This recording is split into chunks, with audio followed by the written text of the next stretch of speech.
All right, welcome back, everyone, to a Reel Chums scene reaction. We recently, if you haven't seen the episode on Dead Poet Society, great episode. Go check it out. Now we're doing a quick scene reaction breakdown. Yep. You did yours Correct. around the what will your verse be? Yeah. That beautiful monologue that Robin Williams has, inspiring monologue. This is my favorite. This is my favorite scene. Fair warning, I have like 7 favorite scenes in this movie. We could probably do these for several months. Let us know. Do you want us to? Yeah. What's your favorite scene from this movie? And we'll do a reaction. And we'll do a reaction to it. Yeah, if you like us talking about this stuff and you think this is fun, let us know and we'll do another one. But this is mine. This is the very end. Oh, Captain, my Captain. Oh, Captain, my Captain. Keating. So, yes. Yeah, Keating has now. The kids have been told that Keating is out. Correct. Okay, that they're putting the blame of Perry's suicide on Keating. Freaking, what's his name? Cameron. And now Nolan, the headmaster, is gonna take over the class, and here's where we're at. Oh man. What is poetry? That page has been ripped out, sir. Well, borrow somebody else's book. They're all ripped out, sir. What do you mean they're all ripped out? So we know Cameron. Earlier we saw Cameron is the rat. He's a Okay? rat. Now, this is one thing that I didn't bring up, but I'm glad we're doing this because Cameron's known as a thinker. Yeah. Okay. And yet they are all trying to be thinkers. But the difference is that he's not thinking for himself. Right. Or sorry. He's thinking about himself, but he's not thinking for himself. I don't know if that's the right way of putting it. Do you know what I'm saying? Yeah. How would you put it? I guess he's thinking. Well, I mean, he says it earlier, right? When he confronts the other students, crew. he says Keating is done for. Like the best thing you can do right now is protect yourselves. You're right. Right? To him, it was a good run. It was fun. It was great, but this isn't sustainable.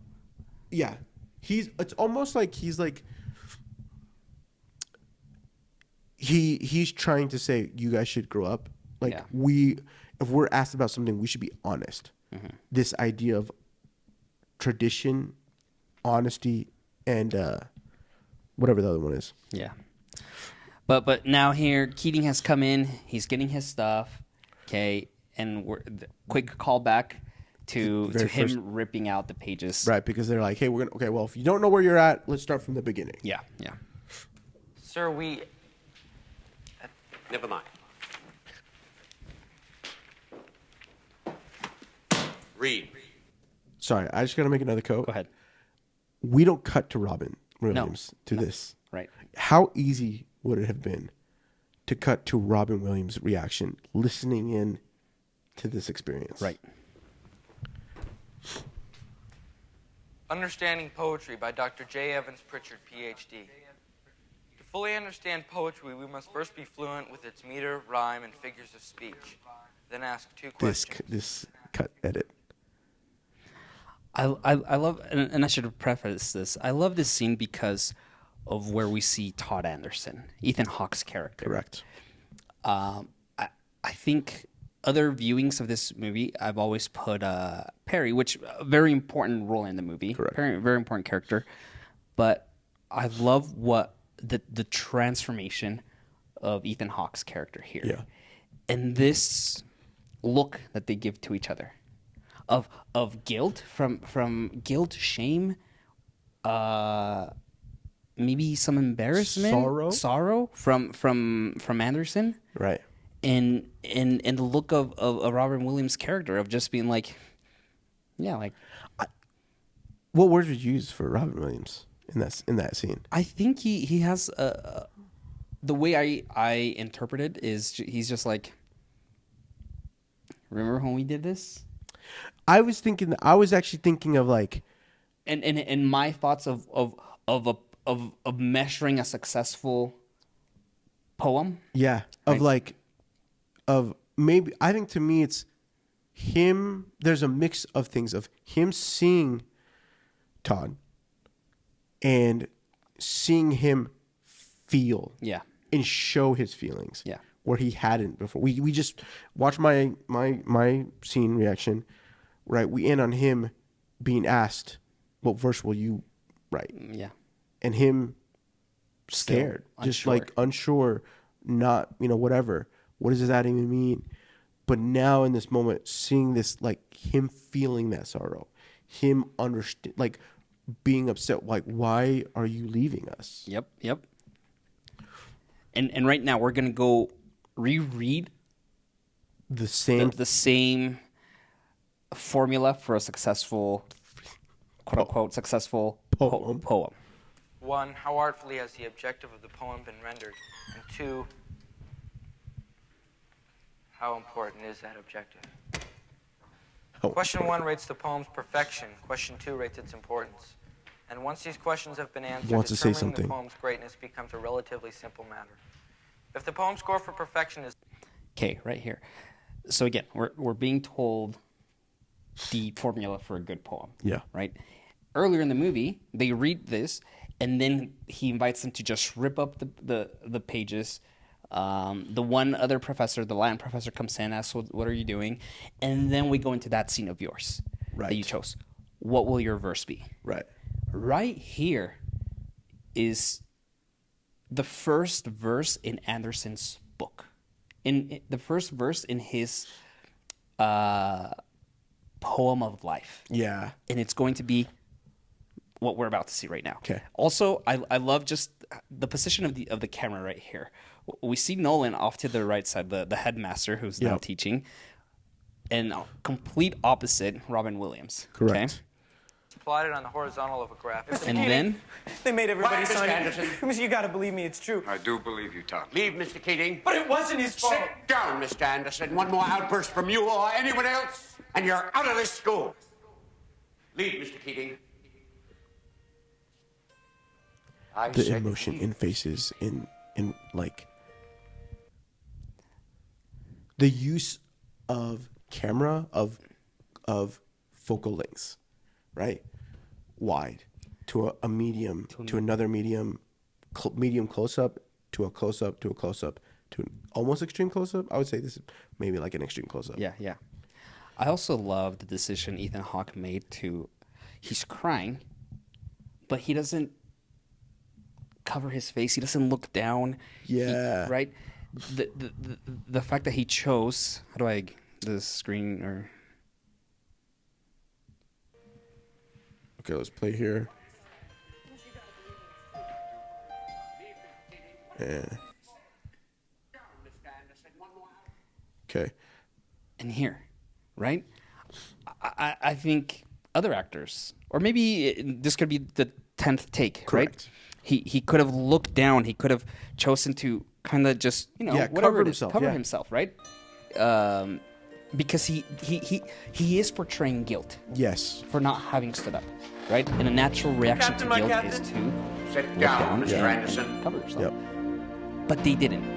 Whether this You was hear his me? decision, whether it Sit was down. the director of Peter's decision to down. no, keep your head up. We want to see Yeah. this emotion. This Yeah. is your final warning, Anderson. I love that. Even Hawk, man. How Dude, dare just you. so good, so good. Do you hear me?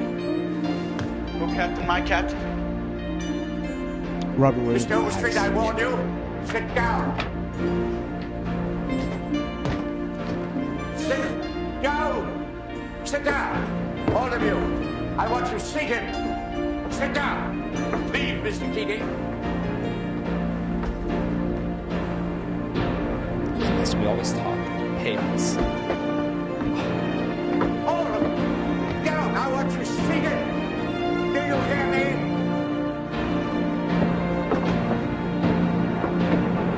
The commitment, like trying to decide. Sit down. Music swelling up, looking at each individual student.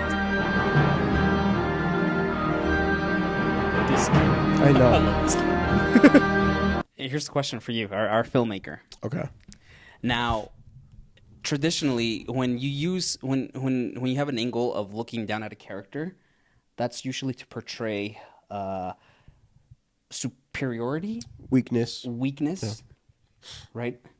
Why do you why, in your opinion, would they have done it in this moment here?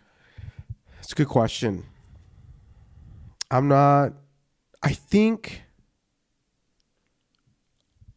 there's a level of he's no longer going to be there. Yeah. Okay. He's leaving. Vulnerability. I think it's vulnerability. I think also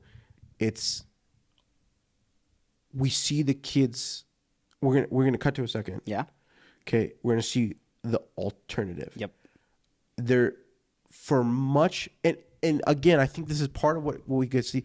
We see a lot of Williams, of Keating, coming down. Yeah. And throughout the whole movie. And so I think they've all risen up.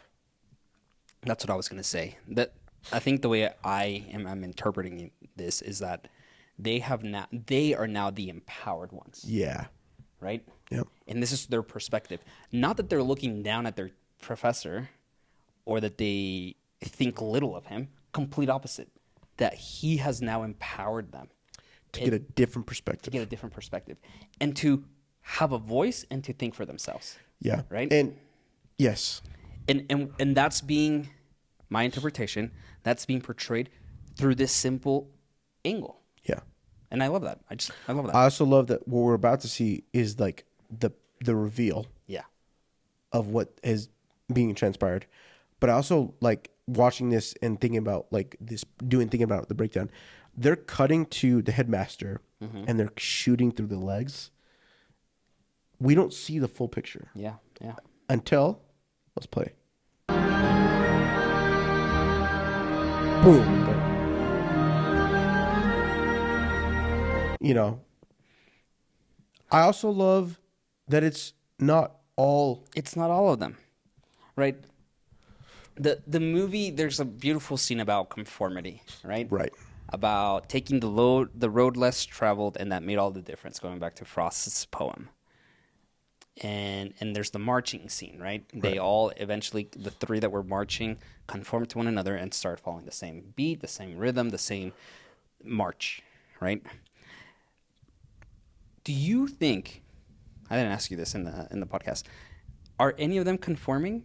One stands up, the other stands up, another. I think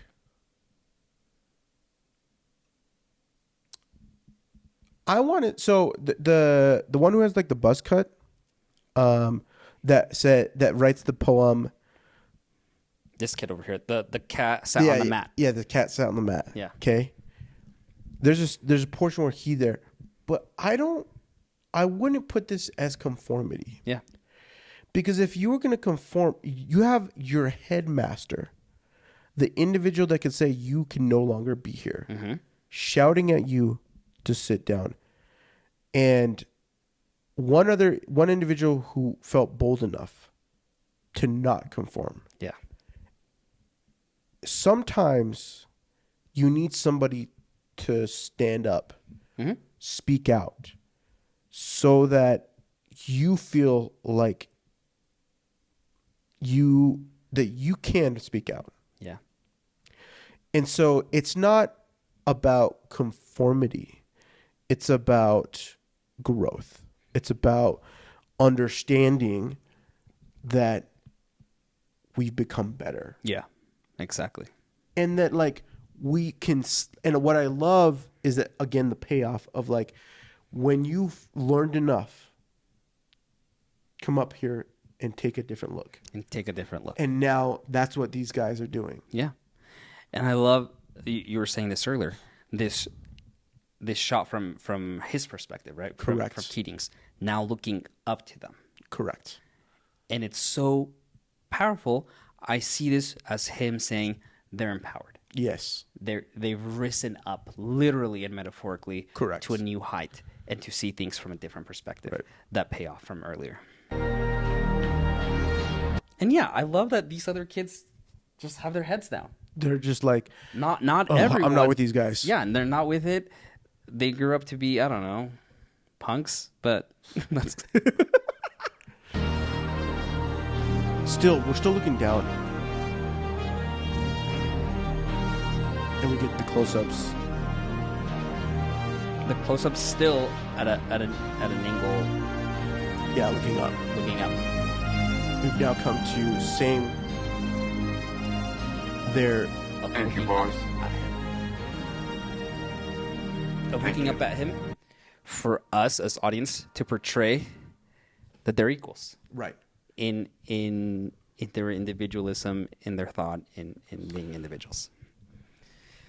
A gift, bro.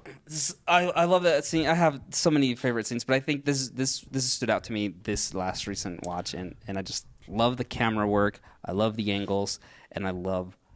I think more than anything, I love the camera work in this. Yeah, I love that you asked me those questions.